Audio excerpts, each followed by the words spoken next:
गिबियाव बिएन बड' निउस चेनेलाव बयखौ बरायबाय। चेनेलाव गोदानब्ला अननानै चेनेलखौ साबस्क्राइब खालाम आरो खौरांखौ मोजां मोनोब्ला लाइक खालामना हो। दानिया खौरांखौ जोबजासिम फारियै खोनासंलांदो। गिबि खौराङाव दङ अदालगुरिनि रथेन्द्र दैमारिया आर'हन बान्था राननायाव समाज सिबियारि सुबुं अनसाय बान्था मोननो हादों।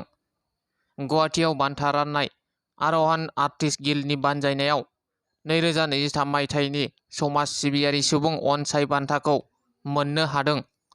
अदालगुरि रौतानि फाकिटिया गामिनि रथेन्द्र दैमारिया बिथां दैमारिया मोनसे समनि दुलाराय बर' फरायसा आफादनि बिबानगिरिमोन। दायो बिथाङा इउपिपिएल राजखान्थि हान्जानि सासे दैदेनगिरि। मख'नो गोनांदि बिथाङा बे बान्थाखौ डक्टर हिमन्त बिश्व शर्मानि बिमानि आखाइनिफ्राय आजावनो मोननानै जोबोद गोजोननाय मोनदों होननानै रथेन्द्र दैमारिया बुंथिदों। मानासाव गान्दा आरो गुबुन जिब जुनार बुथारनायाव सोमोन्दो थानाय 7 सुरां सिखारि एरेस्ट खालामदों। बोखांनो हादों सिलाइ, गान्दानि गं, बिगुर, आसुगुर, मोसानि आसुगुर आरो गुबुन गुबुन गोबां जुनारनि अंगफोर मोननो हादों। सुरां सिखारिनि न'निफ्राय बोखांनो हादों गंसे सिलाइ, गान्दानि गं मोनसे, गान्दानि आसुगुर, बिगुर, मोसानि आसुगुर, मै गं, मैसोनि गं बायदि बायदि गुबुन जुनारफोरनि अंग बाहागोखौ बोखांनो हायो। मैया बासबारि रेन्जआव खुंफुंनाय मोनसे खौरां मेलनि गेजेरजों रायजोनि गिबि हाग्रा रैखाथि सन्जीब कुमार आरो मानासनि डाइरेक्टर राजेन चौधुरीया मानासनि बासबारि रेन्जनि कयटना खाथियावनो थानाय सामथाइबारि गामिनि लाखा बर'नि न'आव नायबिजिरनानै सिलाइजों लोगोसे हाग्रानि जुनारनि अंग बाहागोफोर जब्द खालामदों।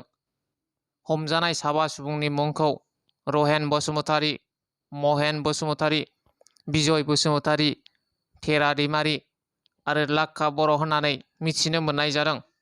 हमजानायफोरनाव दायो सोंथि खालामगासिनो दङ होननानै मिथिनो मोननाय जादों। मोनसे गोजोनथाव खौरां, लाइमोनफोरा मोननो हासिगोन सरकारनिफ्राय 2 लाख रां। बुलेटनि जायगायाव बुलेट होआबालानो लाइमोनफोरनो 2 लाख रां होगोन होनना बुंदों आसामनि गिबि मन्थ्रि डक्टर हिमन्त बिश्व शर्माया।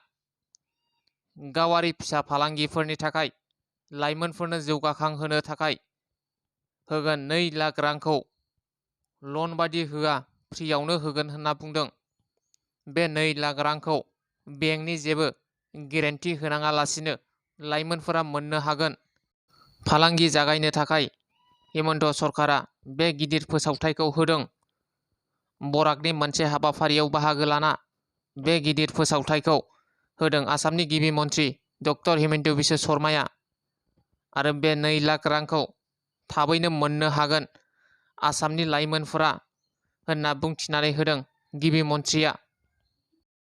सावगारियाव नुनाय बे हिन्जावा गोमानानै दं। थांनाय 3 सेप्तेम्बर दाननि बेलासिनि 4 रिंगासो समाव उदालगुरि जिल्लानि सिङाव थानाय सत्राफारा ओनसोलनि बाथाबारि सामथाइबारि गामिनि रितुल दैमारिनि बिसि नेहारिका दैमारि आरो लोगोसे सासे 8 दाननि हौवासा गथ'खौ लानानै ओंखारलाङो। न'खरनि सुबुङा फोरमायनाय बादिब्ला बिसि फिसायनि गेजेराव एसे नांलायदोंमोन होननानै फोरमायदों। गोमानानै थानाय बिसि फिसाय रितुल दैमारि आरो न'खरनि सुबुंफोरा दुखुजों निमाहा बिनानै फोरमायोदि जेरावखि थाया मानो न'सिम फैफिननो थाखाय गुरैयै खावलायहरदों। बेनिखायनो सोरबाफोर न'खरनि सुबुंफोरा दुखुजों फोरमायदोंदि सोरबाफोर जुदि नेहारिका दैमारि आरो गोरलै खुदियाखौ बबेयावबा नुयोब्ला गाहायाव होनाय जानबुं अनजिमायाव खोन्थाहरनो थाखाय खावलायदों। जानबुं अनजिमा 9365819158 आरो गुबुन मोनसेबाव 9954985667।